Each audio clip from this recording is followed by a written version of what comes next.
Everyone, welcome back. Class third की new series start की है जिसका बुक का नाम है सृष्टि और क्लास थर्ड की है, ये न्यू एडिशन है। तो उसकी सीरीज का आज हम लोग सेकंड चैप्टर स्टार्ट करते हैं जिसका नाम है संभल कर चलिए। तो चलिए चैप्टर को स्टार्ट करेंगे। उससे पहले हम स्टार्ट करने से पहले देखेंगे कि इसमें क्या सीखेंगे। प्रस्तुत पाठ सड़क पर चलने के कुछ नियमों पर आधारित है। जो ये पाठ है ये सड़क पर चलने के नियमों पर आधारित है। इसमें अध्यापिका और छात्रों के बीच में के माध्यम में या इनके बीच में कुछ संवाद हो रहा है, कुछ बात हो रही है जो बहुत ही रोचक ढंग से उन्होंने सड़क पर चलने के कुछ नियमों को प्रस्तुत किया है। तो चलिए स्टार्ट करते हैं। यह तो आप भी जानते हैं, टीचर है वो कह रही हैं कि बच्चों से बात कर रही हैं और बोल रही हैं कि क्या आप जानते हैं कि यातायात के साधन सड़क पर चलते हैं। यातायात के साधन सड़क पर चलते हैं। इन पर दिन रात मोटर कारें, बस, ट्रक, मोटरसाइकिलें और स्कूटर भी दौड़ते हैं। क्या आपको सड़क पर चलते हुए भय लगता है? तो अध्यापिका ने पूछा। तो हाँ, सड़क पर भय लगता है। उस पर चलने में खतरा भी है और हम किसी वाहन से टकरा भी सकते हैं मैडम। तो यह किसने कहा? रागिनी ने कहा। रागिनी, अच्छा तो फिर क्या करना चाहिए? रागिनी ने कहा। अच्छा तो फिर क्या करना चाहिए? रागिनी अध्यापिका जी से फिर पूछा, है ना। रागिनी ने कहा हाँ मुझे डर लगना चाहिए। तो अध्यापिका ने रागिनी से पूछा तो फिर हमें क्या करना चाहिए? तो फिर उन्होंने क्या कहा? रागिनी ने टीचर से कहा कि आप ही बताइए मैडम। रागिनी ने कहा इसके लिए हमें कुछ नियमों का पालन करना चाहिए। मैं तुम्हें वे नियम बताती हूँ। ध्यान से सुनो। क्या कहा टीचर ने? ध्यान से सुनो। हमें सड़क पर सदैव बाईं ओर चलना चाहिए। किस ओर चलना चाहिए? बाईं ओर चलना चाहिए। कभी भी सड़क के बीच में पैदल नहीं चलना चाहिए। सड़क के दोनों किनारों पर फुटपाथ होता है। क्या होता है? सड़क के दोनों किनारों पर फुटपाथ होता है। पैदल चलने वाले यात्रियों को उसी पर चलना चाहिए। जो पैदल चलते हैं यात्री वो उनको उसी पर चलना चाहिए। अध्यापिका जी ने समझाते हुए कहा लेकिन मैडम जी यदि हमें सड़क पार करनी हो तो? रागिनी ने क्वेश्चन किया। क्या कहा? मैडम यदि हमें सड़क पार करनी हो तो क्या करना चाहिए? कृपया हमें यह सड़क पार करने के भी नियम बताइए। अध्यापिका जी से मुस्कुराते हुए बताया सड़क बहुत संभल कर पार करनी चाहिए। ऐसा नहीं कि कहीं से भी सड़क पार कर ली जाए। हमें हमेशा पैदल पार पथ या जेब्रा क्रॉसिंग से ही सड़क को पार करना चाहिए। ओके। पैदल पार पथ से सड़क पार करने से पहले ट्रैफिक लाइट को अवश्य देख लेनी चाहिए। यदि ट्रैफिक लाइट वाले खंबे की बत्ती हरी हो, कैसी हो? अगर हरी हो तो सड़क पार नहीं करनी चाहिए। लाल बत्ती होने पर ही हमें सबसे पहले दाएं, फिर बाएं और फिर दाएं देखकर ही सड़क को पार करना चाहिए। ओके। देखिए ये बच्चा किस पे कर रहा है, या तो इसको जेब्रा क्रॉसिंग या इसको क्या बोलते हैं? जेब्रा क्रॉसिंग या पैदल पार पथ। क्या बोलते हैं? पैदल पार पथ। यहाँ पर हम लोग क्रॉस करते हैं। एक बात का और ध्यान रखना चाहिए कि सड़क पार करते समय कभी भी क्या नहीं करनी चाहिए? पार करते समय कभी जल्दी मत करिए। साथ ही दौड़कर भी सड़क कभी नहीं पार करनी चाहिए। और एक बात क्या ध्यान रखनी है कि हमें सड़क पार करते समय कभी जल्दबाजी नहीं करनी चाहिए और रोड को दौड़कर क्रॉस नहीं करना चाहिए। कुछ प्रमुख नगरों में वाहनों की भरमार होने के कारण कई स्थानों पर भूमि के नीचे पैदल पार पथ यानी कि जो नीचे ना जेब्रा क्रॉसिंग बनाई गई हैं। पैदल पथिकों की सुविधा के लिए यह प्रबंध किया गया है। इसका प्रयोग करने से क्या होता है? एक तो समय की बचत होती है और दूसरा क्या होता है? हमारा दुर्घटना भी कम होती है। दुर्घटना होने का भय भी नहीं रहता है। यह समझाया टीचर ने। कुछ बच्चे जो अपने माता पिता के साथ कार या स्कूटर से कहीं आते जाते हैं और उन्हें भी हमेशा दो बातों का ध्यान रखना चाहिए। जैसे स्कूटर से या कार से कहीं जाते हैं बच्चे, उनको भी कितनी बातों का? बच्चों, दो बातों का ध्यान रखना चाहिए। कौन कौन सी बातें? पहली बात यह है कि मम्मी या पापा जब भी कार चला रहे हों तो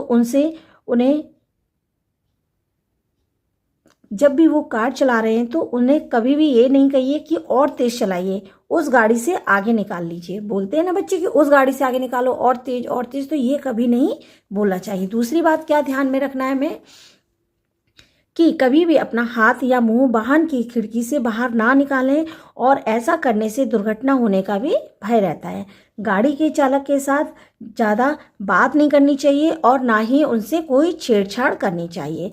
इन नियमों का पालन करके ही हम अपनी दुर्घटना की जो स्थिति है उससे बच सकते हैं। ओके, तो ये हमारा जो चैप्टर था संभल कर चलना, ये अभी हमारा चैप्टर यहीं पे हमने फिनिश किया।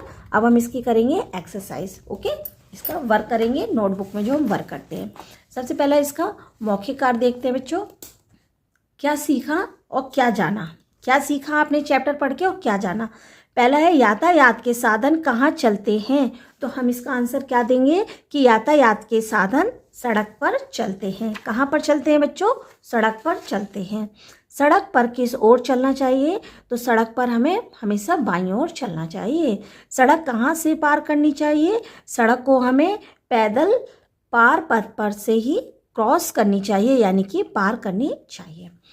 नेक्स्ट क्वेश्चन देखते हैं, क्वेश्चन नंबर खा, जिसमें आपको करना है लिखित प्रश्नों के उत्तर। पहला है सड़क पर चलते समय क्या भय लगता है, तो हम कहेंगे हाँ, सड़क पर चलते समय भय लगता है, यानी डर लगता है। पैदल कहाँ और किस ओर चलना चाहिए, पैदल कहाँ चलते हैं बेटा, पैदल पथ, पहले तो हमें फुटपाथ पे चलना चाहिए, पैदल है ना, जहाँ दोनों तरफ फुटपाथ होती है वहाँ चलनी चाहिए, और अपने हमेशा बाईं ओर चलनी चाहिए। सड़क पार करते समय कौन सा नियम अपनाना चाहिए, तो सड़क पार करते समय हमेशा पार पथ का प्रयोग करना चाहिए। और क्या करना चाहिए, पहले दाएं फिर बाएं और फिर दाएं देखते हुए सड़क को पार करना चाहिए। भूमिगत पैदल पार पथ का क्या लाभ है, भूमिगत पैदल पार पथ का क्या लाभ है बेटा। पहला लाभ है कि एक तो इसका प्रयोग करने से समय की बचत होती है और दुर्घटना का भी डर नहीं रहता है। किसका नेक्स्ट क्वेश्चन है हमारा, माता पिता के साथ यात्रा करते समय क्या नहीं करना चाहिए, तो माता पिता के साथ यात्रा करते समय हमें उनसे ज़्यादा बात नहीं करनी चाहिए और छेड़छाड़ नहीं करनी चाहिए। क्लियर, आगे बढ़ते हैं। क्वेश्चन नंबर नेक्स्ट है आपका खाली स्थान, सही शब्दों को चुनकर फिल इन इसमें भरना है। पहला है सड़क पर सदैव ओर चलना चाहिए, तो किस ओर चलना चाहिए, बाईं ओर चलना चाहिए। सड़क के दोनों किनारों पर फुटपाथ होता है। तीसरा क्या है, हमें सदा किस पे चलना चाहिए, पैदल पार पथ पर या जेब्रा क्रॉसिंग से ही सड़क पार करनी चाहिए।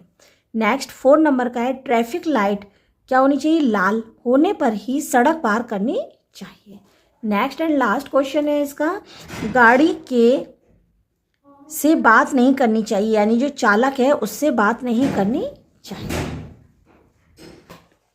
नेक्स्ट ये क्वेश्चन है आपका, किसने और किससे कहा। नेक्स्ट क्वेश्चन देखते हैं, किसने किससे कहा, तो एक तरफ लिखेंगे हम लोग किसने कहा और एक तरफ लिखेंगे किससे कहा। तो किसने कहा में लिखेंगे कि हाँ सड़क का भय लगता है, ये वाली लाइन किसने कहा था, रागिनी ने कहा था। किससे कहा था, मैम से। ओके, रागिनी ने मैडम से कहा था। दूसरा है इसके लिए हमें कुछ नियमों का पालन करना चाहिए, किसने कहा था, मैम ने यानी मैडम ने। और किससे कहा था, ये रागिनी से कहा था। ओके, इस तरीके से इस क्वेश्चनों को सॉल्व करते हैं। नेक्स्ट एंड लास्ट है आपका, सही उत्तर पर सही का निशान लगाइए। पैदल चलने वाले यात्रियों को चलना चाहिए किस पर, फुटपाथ पर। पैदल पार पथ से सड़क पार करने से पहले अवश्य देखना चाहिए, क्या देखना चाहिए, घड़ी को, ट्रैफिक लाइट को या गाड़ी को। तो हमें क्या देखना चाहिए, ट्रैफिक लाइट को देखना चाहिए। सड़क पर फुटपाथ होता है तो कहाँ होता है, दाईं ओर, बाईं ओर या सड़क के दोनों ओर, तो सड़क के दोनों ओर फुटपाथ होता है। ओके, तो इसी के साथ ये हमारा ये चैप्टर नंबर 2 संभल कर चलिए यही कंप्लीट होता है। मिलते हैं नेक्स्ट वीडियो में नेक्स्ट चैप्टर के साथ, तब तक के लिए बाय, टेक केयर।